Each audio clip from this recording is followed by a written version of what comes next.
Está no ar! O mais tradicional podcast sobre corridas do Brasil. Os comentários e o debate sobre automobilismo de um jeito que você só ouve aqui. A partir de agora, Bárbara Franzin, Thiago Raposo, Diogo Gomes, Thiago Rosa e Fábio Campos apresentam Café com Velocidade. Café com Velocidade. A dose certa na análise do esporte a motor. Para você que nos ouve no cafécomvelocidade.com.br, estamos começando mais um bloco da edição 587, agora para falar sobre a MotoGP. MotoGP que já tem o campeão definido, nós falamos isso há 2 programas atrás. Marc Marquez conquistou aí o pentacampeonato no Japão. Eles correram já na Austrália, comentamos essa prova também, na etapa de Phillip Island. E neste último final de semana, Fábio Campos, foi a vez da Malásia receber a corrida mais uma vez, a pista malaia, né, que saiu do calendário da Fórmula 1, mas segue firme e forte com a MotoGP, e lá estavam os pilotos para a penúltima etapa da temporada 2018. Bom ver a Malásia, viu, Raposo? Já começo esse bloco dizendo isso logo de cara. Acho uma pista muito tecnicamente, que tem curva de alta, que tem 2 retas que só quem não aproveita, quem realmente não tem condição técnica de aproveitar. A última corrida de Fórmula 1 lá foi uma corridaça, que foi a corrida de 2016. Então, 2016 ou 2017? Meu Deus, agora me falhou. 2016 o Hamilton quebrou, né? 2017. 2016 foi a que o Hamilton quebra e decide o campeonato. Teve uma depois, 17. Ou seja, esse é o primeiro ano sem ela na Fórmula 1. Então, eu acho que as pessoas têm um preconceito, não só por ser Malásia, mas aquela questão do Hermann Tilke. Eu vi uma notícia, né, da Fórmula 1 que está chegando, fazendo tudo com o Vietnã. E eu vi alguém comentar que as pistas do Oriente chatas, não sei porque citou o Oriente Médio, que o Vietnã não tem nada a ver com o Oriente Médio, mas enfim. E fiquei pensando, né, o que tem de chato na pista do Bahrein, né? Uma pista que normalmente pode não ter grandes desafios, realmente não tem.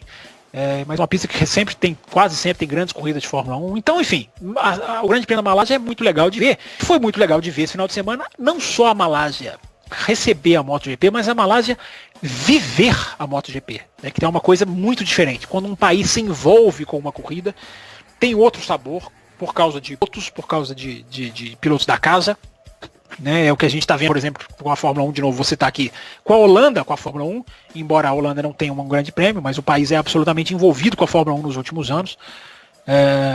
E é interessante ver a Malásia, inclusive como ela está à frente do Brasil, né, Raposo? O Brasil hoje ele não só não tem a MotoGP, como não tem perspectiva de piloto nenhum para a MotoGP.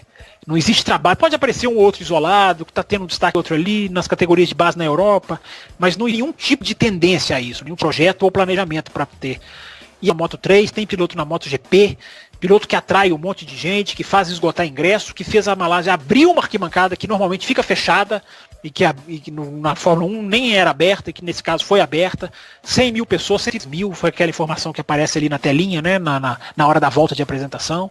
Então é muito legal, Raposo, não só a pista da Malásia, como ver a Malásia vivendo esse GP. Daqui a pouco a gente fala do Cearim, né, o que ele fez na corrida, mas a Malásia viveu a MotoGP esse final de semana, né? Se envolveu, certamente gerou muito dinheiro, gerou muito merchandising, gerou muito menininho assistindo, menininho talvez querendo ser pilotinho.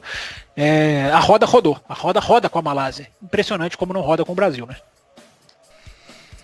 Pois é, fica aí nesse aguardo, né? As categorias do Brasil tem até uma categoria muito forte agora, né? A Superbike Brasil, que tem várias categorias de base, mas ainda não colheu frutos, né? A gente sabe que tem alguns garotos que começaram a ir para a Europa e tal, até apoiado pela equipe do Alexandre Barros, mas ainda ninguém desencantou ainda. A gente fica nesse aguardo aí para ver se essa semente que está sendo plantada, que está acontecendo o trabalho aqui, se vai gerar algum resultado. Entrando na corrida específica, Fábio Campos, eu queria saber de você o seguinte: o que é que aconteceu com a Yamaha nessas 2 últimas etapas? Pois é, Raposo, eu até confesso um pecado aqui, que eu ainda não ouvi o programa que você gravou com o Diogo Gomes no meio da semana passada, né? Que eu gosto sempre de ouvir os programas que eu não participo, ouvirei, mas confesso, ainda não ouvi. Porque aquele grande, eu estou citando esse programa que vocês fizeram, porque é justamente se referindo ao Grande Prêmio da Austrália, né? Que foi ali uma grande, para mim foi uma grande surpresa. Talvez a grande surpresa mesmo em termos de resultado nesse ano foi a vitória do Viñales na Austrália, porque ninguém esperava uma Yamaha mudar tanto E a Malásia veio para confirmar isso, né? A Malásia veio para mostrar que a Yamaha é forte, que está forte. O que me parece, Raposo, é tudo muito... É aquela história como é na Fórmula 1, né?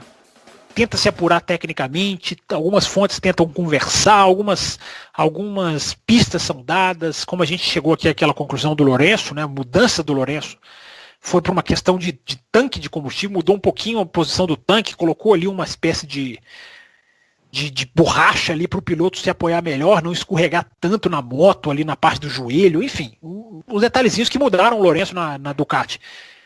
Na Yamaha, o que parece foi alguns milímetros, Raposo, de um ajuste da moto que joga a distribuição de peso um pouco mais para a traseira, eliminando o patinar das rodas, que era um problema que o Rossi,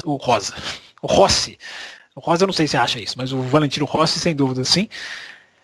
Então, Raposo, ainda é muito no terreno especulativo, mas houve algumas mudanças que parece que foram pequenas, mas que nas motos, né, tem um impacto muito grande. Moto é uma coisa muito manhosa de se guiar, muito mais do que carro, né?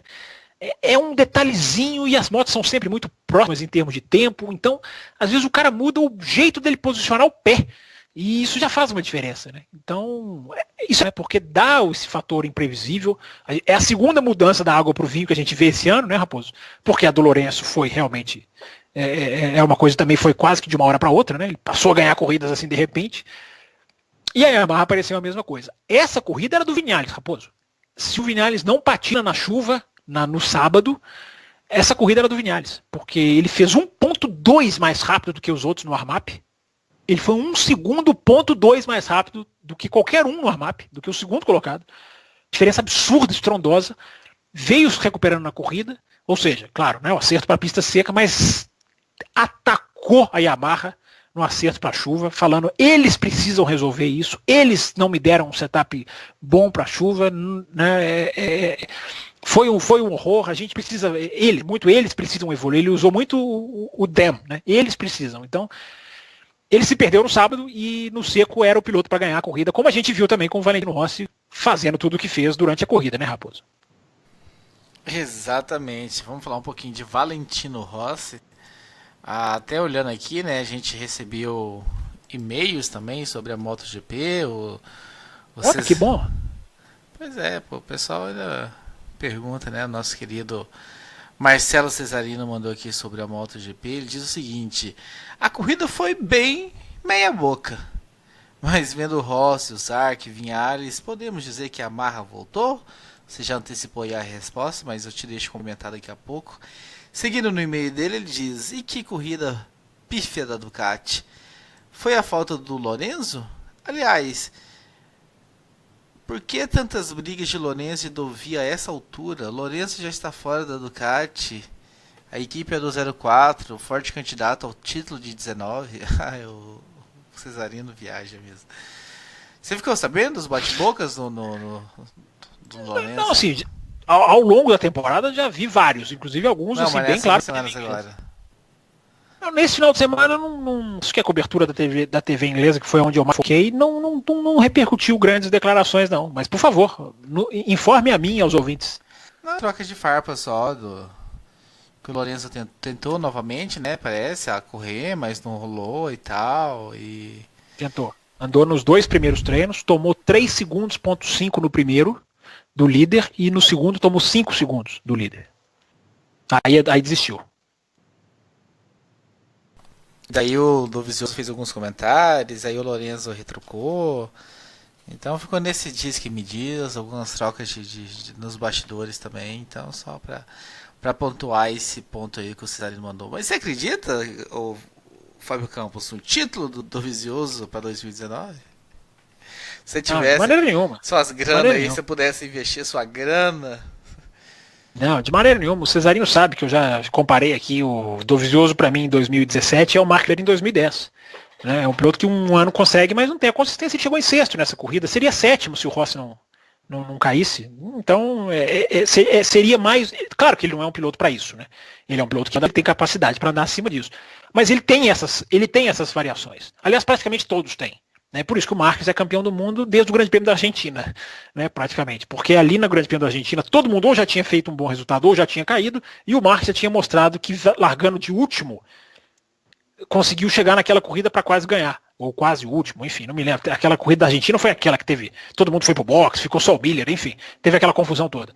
Mas ali já tinha um retrato da temporada, que foi mais uma vez fotografada na Malásia. Né?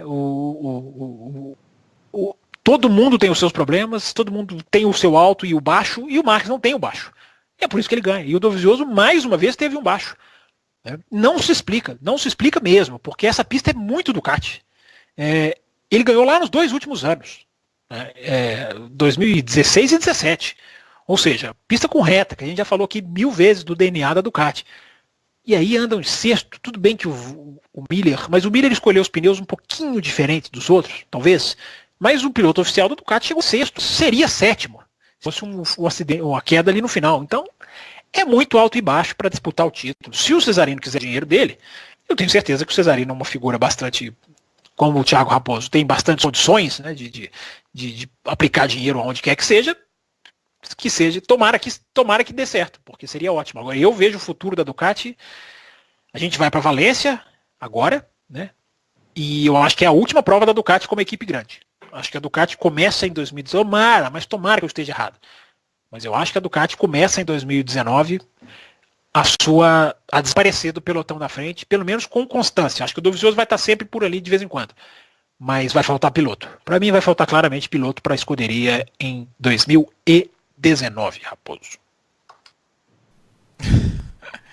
Ai, Cesarino. Eu acho que ele faz isso só pra... Ele fala assim, vou escrever alguma coisa polêmica aqui só pra causar. E eu caio como um patinho, né? Toda semana ele escreve, eu caio. Não, mas o que ele escreveu de polêmica aí? Não, nessas coisas que só ele acredita. Eu acho que nem ele acredita, mas ele cria uma teoria assim, vou mandar só pra polemizar um pouquinho. Agora ele coloca uma coisa aí que não acho que não é Cesarino, que você falou que a Ducati foi mal pela ausência do Lourenço. Não é isso, porque o Lourenço já tá fora algumas provas e nem por isso a Ducati foi tão mal assim. Né? O Dovizioso, ele pode ter todos os defeitos, mas ele é um piloto que sim, sabe trabalhar uma moto, ele tem muito peso na evolução da Ducati nesses últimos anos. É claro que não é só o Lourenço, até porque, Cesarino, nós discutimos aqui há alguns meses atrás, justamente porque o Lourenço não fazia nada na Ducati e o Dovizioso quem fazia, né? Passamos 2017 inteiro falando isso. Então agora não dá pra gente falar que todo o mérito da Ducati é do Lourenço. Não faz sentido. Claro que o Dovizioso tem um peso aí. Então eu não acho que a Ducati, alguma coisa ele errou esse final de semana. Alguma coisa grave aconteceu. Mas dizer que é pela ausência do Lourenço, eu acho que o Dovizioso ganhou os 2 últimos anos, Cesarino. Acabei de falar, ou seja, enfim, e há 2 anos nem era o Lourenço que estava na Yamaha. Ou seja, né, ele ajuda, claro que ele é forte nisso, ele tem um feedback técnico, ao que parece gigantesco, mas claro que não é. Ele não está no final de semana, a moto anda pouco. Não acho que seja esse o caso, não. E agora eu quero que você faça um exercício de... Eu ia falar futurismo, mas não é futurismo, né? Porque já é passado. Futurologia? Tá. Então, profeta do acontecido, se você quiser, eu serei aqui, fácil. Mark Marques venceria essa corrida se Valentino Rossi não tivesse caído? Que pergunta complicada. Essa é difícil, essa pergunta. Porque o Marques vinha chegando, tinha voltas que ele era mais rápido, tinha voltas que o Rossi era mais rápido. Os pneus do Marques estavam visualmente, a televisão estava mostrando, né, os traseiros, os do Marques estavam visualmente, eu estou falando, tá, gente? Não tem nenhuma informação técnica, mas no visual eles estavam parecendo piores até do que os do Rossi. O Marques tem essa de estudar e atacar na hora certa. É difícil dizer, realmente é difícil dizer se ele... Eu acho que ele iria para cima. E a chance dele era grande, sim. Mas, infelizmente, né? A gente tinha ali, eu passei aquele final de prova, ou metade final da prova, construindo, né, na minha cabeça, meu Deus, de novo, Marques e De Rossi, na Malásia, onde eles tiveram aquela joelhada, aquele ano. Meu Deus, que bom que vai ser, né? O novo rei contra o eterno, provavelmente, rei. Ali era uma batalha muito simbólica. Então, eu fiquei muito, muito chocado com a queda do Rossi, até porque o Rossi não é disso, daqui a pouco a gente fala dele. Mas eu tava esperando ali uma ataque. Marques e Rossi são, sem dúvida, os dois grandes nomes da MotoGP hoje. A gente pode falar de Lourenço, de outros, mas o Marques e o Rossi são os dois grandes nomes da MotoGP.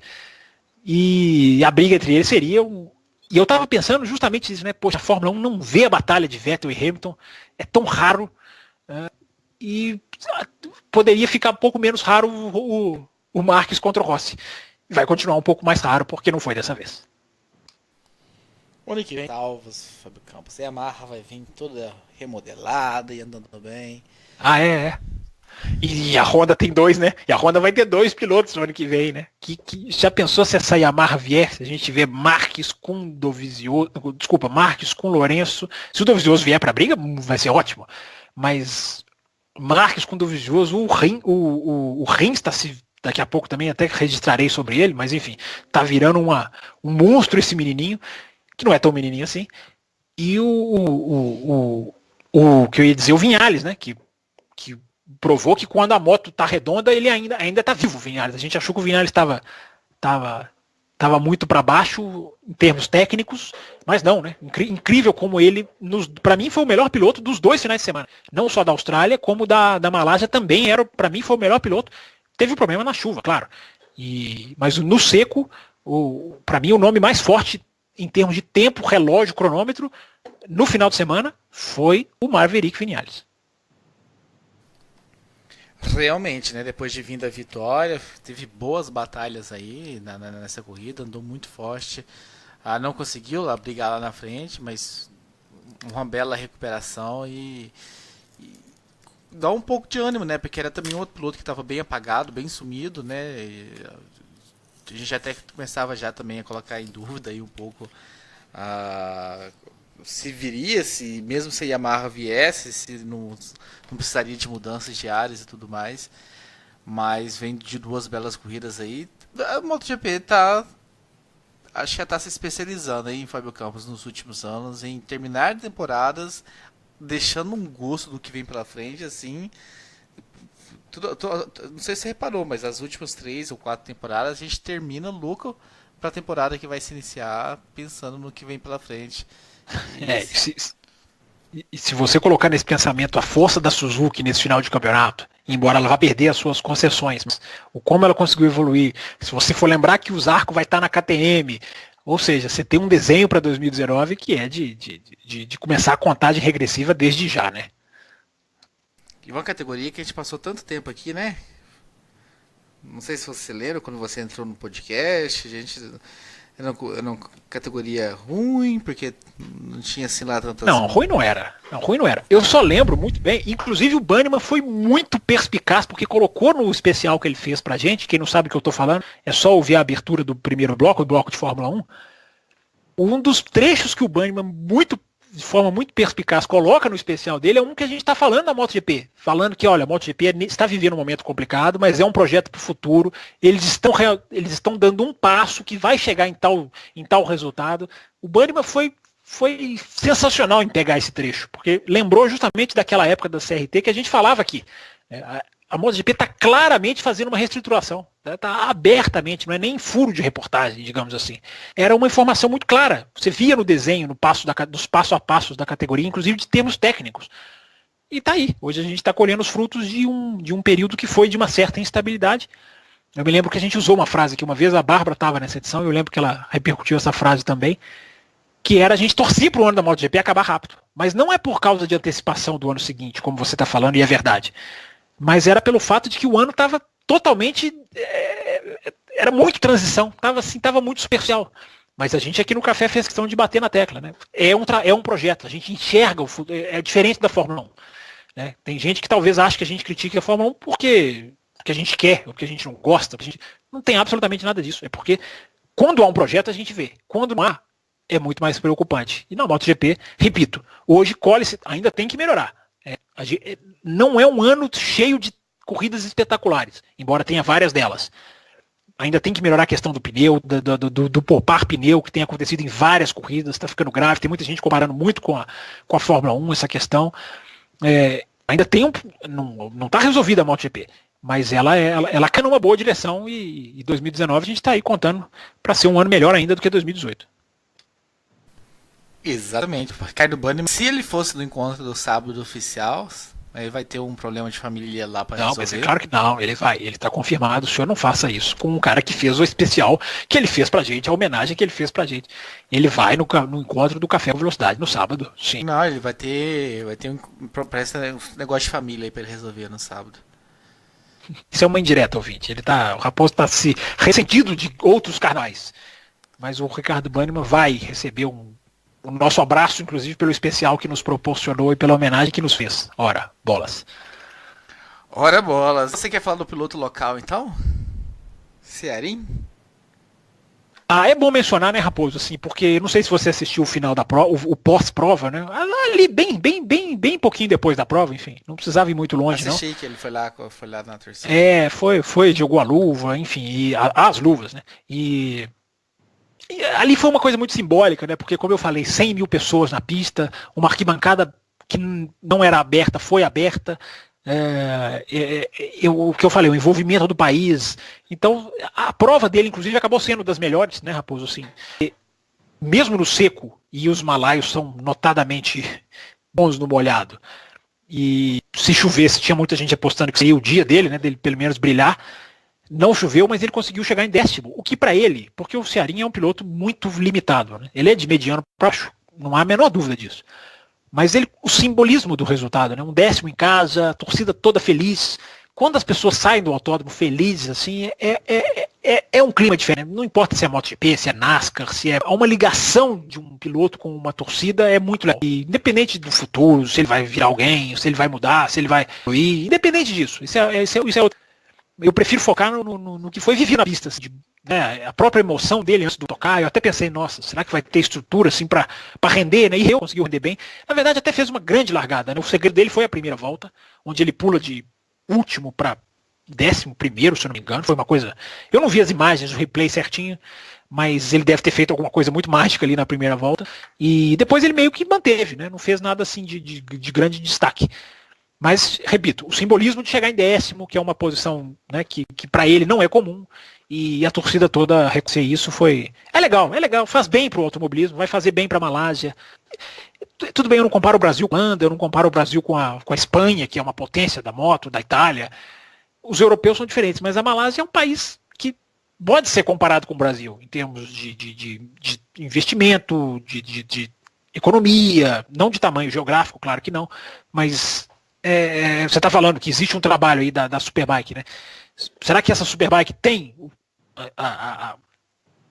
o foco de preparação, o foco de acompanhamento, tem uma base para chegar até ela tem uma ligação técnica de motos, tecnicamente são boas como as lá de fora? Tudo isso tem que ser considerado para que eu acho que o Brasil tinha tudo. O que eu lamento mais, Raposo, é que o Brasil tinha corrida aqui, e a Malásia está segurando muito essa corrida. A Malásia praticamente descartou a Fórmula 1.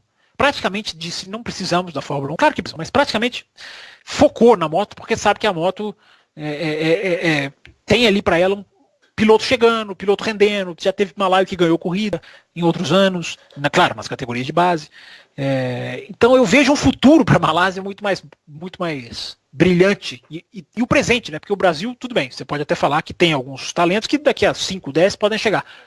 A Malásia já chegou. Na pior das hipóteses, a Malásia chegou na nossa frente. Porque não que a Malásia tenha talentos, ou super talentos, mas a Malásia conseguiu ter presença, ela conseguiu focar até economicamente, pela Petronas, por outras empresas malaias, ela conseguiu fazer trabalhos de base, ou de base que eu digo de extra pista, melhor dizendo, não sei como são as categorias de base na Malásia, mas pelo menos trabalhos de investimento de marcas fortes.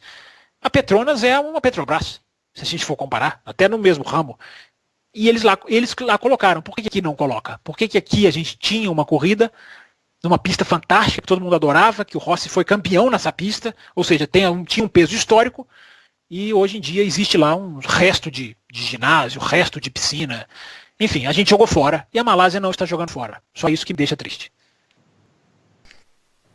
Pois é, a torcida sempre... E a Malásia sempre tem os acontecimentos especiais, né? Seja pro bem ou pro mal, a torcida sempre... teve questão de chuva, a corrida já foi lá, não foi que a corrida foi cancelada por causa da chuva? Não, foi em Silverstone. Não, foi em Silverstone agora, esse né? ano, mas no passado muito atrasada por causa da chuva. Foi lá que o Simoncelli faleceu.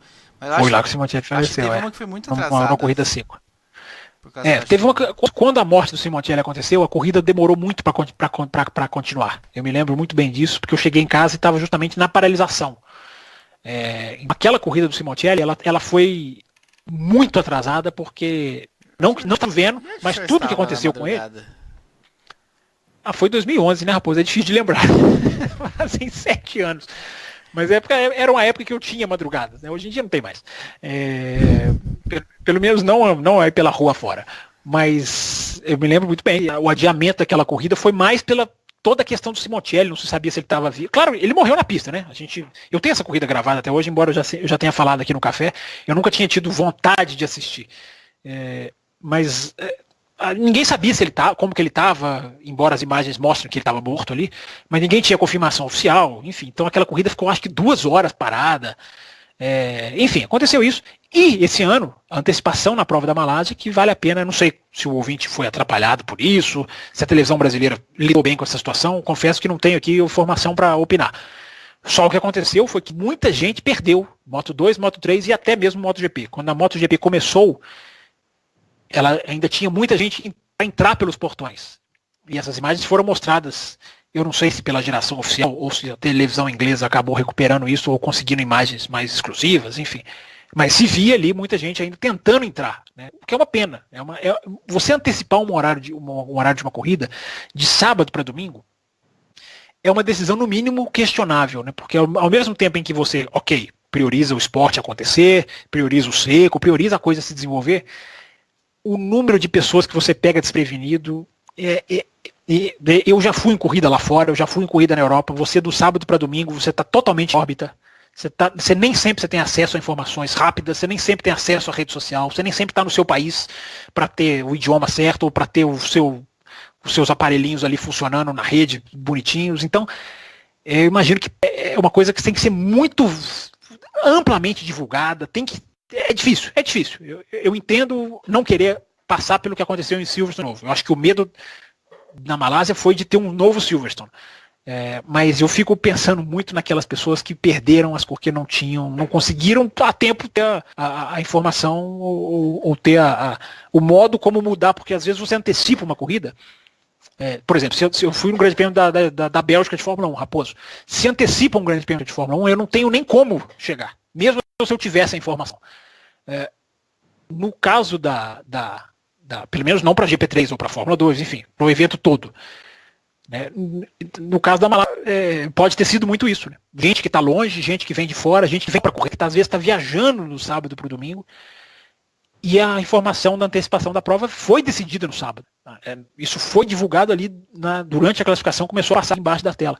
Ou seja, muito em cima, né? Então, é para opinar, enfim, para você, Raposo, dar a sua opinião. Tem esse lado de você salva domingo, conseguiram salvar realmente o domingo, mas eu não consigo deixar de pensar nas pessoas que queriam tanto ver essa corrida e não conseguiram entrar a tempo. Então é isso, meus caros. A gente ainda tem uma etapa da MotoGP para fechar a temporada em Valência. Não sei se o Lourenço estará a bordo da Ducati para fazer esse encerramento, correndo em casa e tal. Vamos ver o que resta para a Ducati. Parece que sim, Raposo. Parece que sim. Ele deu uma entrevista no Grid lá pro Neil Hodgson do BT Sport. Ele falou que acredita que para Valência ele desconfiou que daria para Malásia, né? Mas o relógio foi inimigo dele. Mas o relógio, assim, o cronômetro mesmo ali no tempo de pista. Mas ele estava muito confiante de Valência, muito confiante. Até porque acho que não viajaria até a Malásia se ele não tivesse. Sim. Não colocaria o macacão, não daria várias voltas. Quando foi? Acho que foi no Japão, né? Quando ele dá uma volta em costa, alguém pode até sugerir alguma coisa, mas ele fez 2 treinos, ele tentou, ele fez algumas voltas, enfim.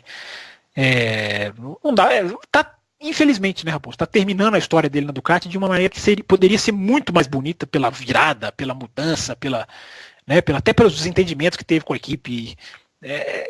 Era para ser um final mais bonito, né? E quem está tendo um final de ano bonito só para terminar é o Alex Rins, né? Tá virando um monstro, né? Fez uma ultrapassagem sobre o Pedrosa, que para mim é simbólica, né? É o menino, é o novo futuro contra contra o final de carreira praticamente arrastado como o do Pedrosa. Então, aquela ultrapassagem ali, quarta ou quinta posição, mas uma dessas aí na hora, não me lembro exatamente. Depois eles herdaram com a queda do Rossi. Passagem simbólica. O Rins, para mim, está entre os 3 melhores pilotos de 2018. Num próximo café eu falo todos os 3. Não é difícil. É só somar um mais um. Mas entre os 3 melhores pilotos do ano, para mim está o Alex Rins. A gente fala dele, né? Eu e o Diogo Gomes no programa da semana passada, e é um nome realmente que a gente esperava há muito tempo que viesse, né? Entrou badalado da Moto 2, teve um tempo aí para aparecer, mas agora tá aparecendo e é mais um. Tá aparecendo no estilo Moto 2, né, Raposo? Assim, é a consistência, às vezes sem brilho, às vezes sem grandes manobras, mas tá sempre lá na frente. É o que ele era na Moto 2, né? Tá interessante isso. É mais um, né, que levanta ainda mais as expectativas para 2019. É verdade. Se ele e Suzuki manter. Não, quem que tá chegando pra Suzuki? Meu Deus, me fugiu aqui. Nossa, me fugiu agora também. Peraí. É o Mir, né? É ele e o Mir. Isso, é o Mir. É o Mir. Ou seja, ele vai virar, entre aspas, né? Não é que seja privilégio, não, mas ele vai ser o cara ali da equipe com experiência, ele vai ser o cara para puxar a equipe, né? E vai ser legal, vai ser muito interessante ver porque a força que ele está se tornando, que ele tá virando, e isso a gente começa a enxergar, né? Porque ele ainda está em processo de evolução e já está fazendo o que ele faz, é legal, é muito bacana. E eu repito, é muito idêntico ao que ele fazia na Moto 2. Né? É aquele cara que ele pode não brilhar, mas ele de repente na hora que você vê ele tá ali ganhando posição e tá ali andando forte e num ritmo correto. Isso é legal. E com isso nós encerramos este bloco da MotoGP da edição 587. Como nós falamos no bloco da Fórmula 1, eu e o Fábio Campos estaremos envolvidos a partir dessa terça-feira com Fórmula 1 em São Paulo. Então o bloco da Stock Car fica aí na mão de Thiago Santa Rosa e Diogo Gomes. Eu sei que o Diogo Gomes pelo menos tem agenda para terça-feira livre, não sei se o Rosa terá. Vamos pôr uma pressãozinha aí para que os dois conversem e que saia esse bloco também da Stock Car. E fique ligado então nos feeds da vida aí, quem assina, quem tem agregador, ou no Spotify, no Deezer, no YouTube. Se vai cair mais um terceiro bloco dessa semana ou não, mas fato é, coisas especiais de Interlagos da Fórmula 1 cairão aos montes, principalmente nos grupos de WhatsApp. Então, tanto no exclusivo de Patreon, mas no geralzão nós também colocaremos coisas lá. Se você está nos ouvindo e não faz parte, entre em contato pelo e-mail cafécomvelocidade@gmail.com pedindo a sua inclusão no grupo de WhatsApp, porque essa semana vai bombar.